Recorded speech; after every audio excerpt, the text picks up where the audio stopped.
By the way, English is an Indo-European language.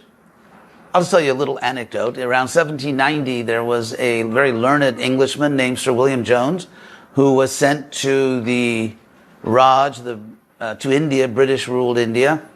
Actually, is ruled by a private corporation, which is kind of even worse than colonialization.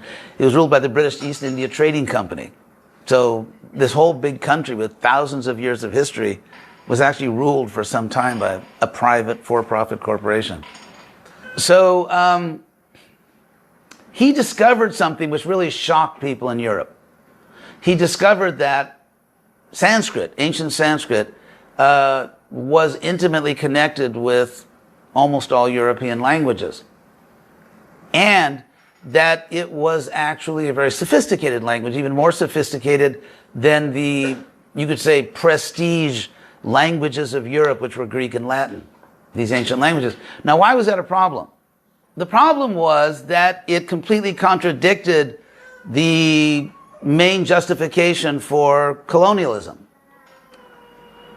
The main justification for colonialism was that white people are significantly superior to non-white people, not only in their cultural and intellectual abilities, but also in their spiritual acumen, that, you know, white people tend to have the one true religion, which is Christianity. And therefore, in colonizing and economically, basically stripping India of all its wealth, they were actually doing India a favor. They were not exploiting India. They were not subjugating India. They were actually saving it from itself. They were, I don't want to get into like a real heavy anti-colonial thing, but they were actually materially and spiritually saving those people, bringing them material culture and civilization and spiritual salvation.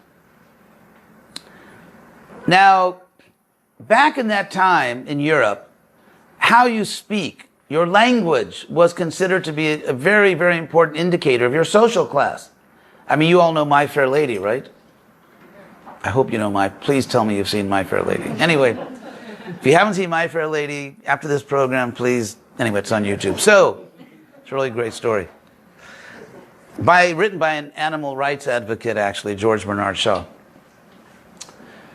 Anyway, so what they discovered is that in India, they had a language, two serious problems. Number one, Sanskrit, the sacred language of India, was actually more sophisticated than the most sophisticated ancient languages of Europe. Which means, like, how did these people come up with a language like that? Because if language is the main indicator of your social status, your culture, that means that there's some ways in which these people are more cultured than us, and we're supposed to be here to give them culture. Another major problem was that, as everyone agreed, as all scholars agreed, if Europe and India are both in the same language family, that means, since people that speak the same languages live together and probably intermarried, that means that somehow we are related to the Indians. Genealogically, it's like, imagine the head of the Ku Klux Klan figuring out that, you know, grandpa was a slave, a black slave. It was something like that, and so they had to deal with all this. And then there was I hope you don't mind, I'll just tell you a little bit about the history. But another problem was that the Indian people, the colonial informants, as they were sometimes called, the Brahmins, they explained that actually our culture goes back many, many thousands of years. This was another problem because nothing goes past the Garden of Eden. And European scholars somehow had figured out a way to date the Garden of Eden, I guess doing the genealogy in the Bible, the Old Testament. And so now they had a civilization which claimed to be much older than the Garden of Eden. So basically it was a real mess. And so Europe responded in various ways. The Vedas had to be, they couldn't be as old as Indians said. So that had to be, you know, they had to be much younger. So they did some linguistic tricks, which are not really very serious. And suddenly the Vedas are much younger.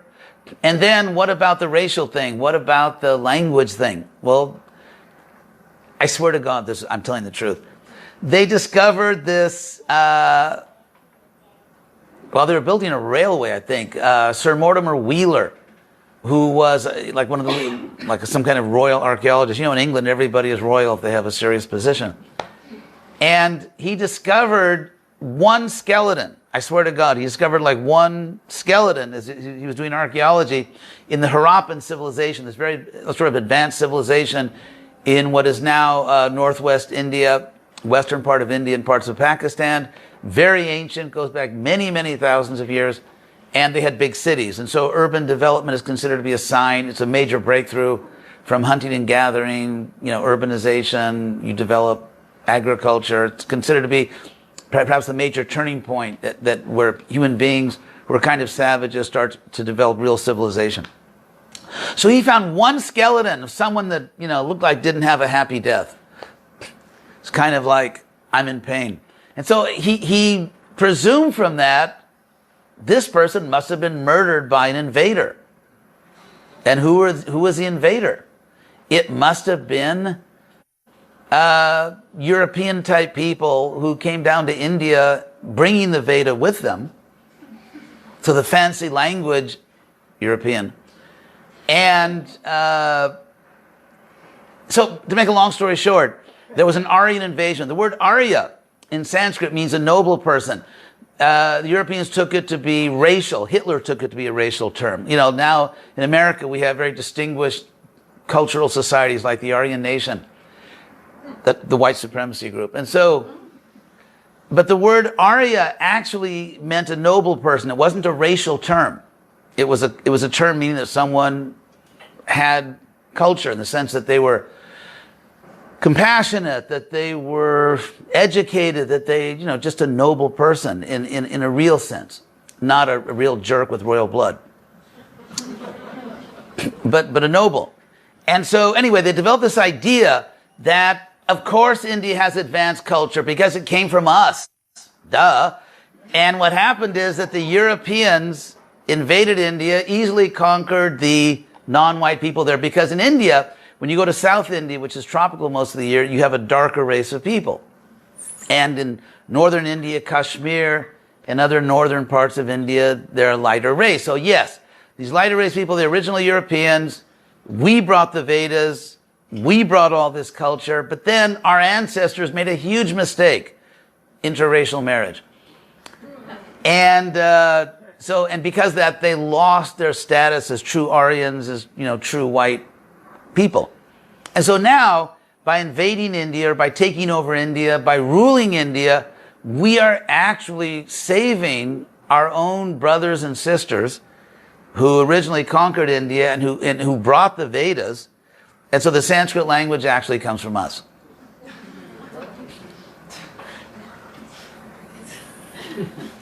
That's the Aryan invasion theory. And then about 100 years ago, scholars realized, actually, there's no evidence that ever happened. So anyway, so that's no longer accepted. But that was the idea.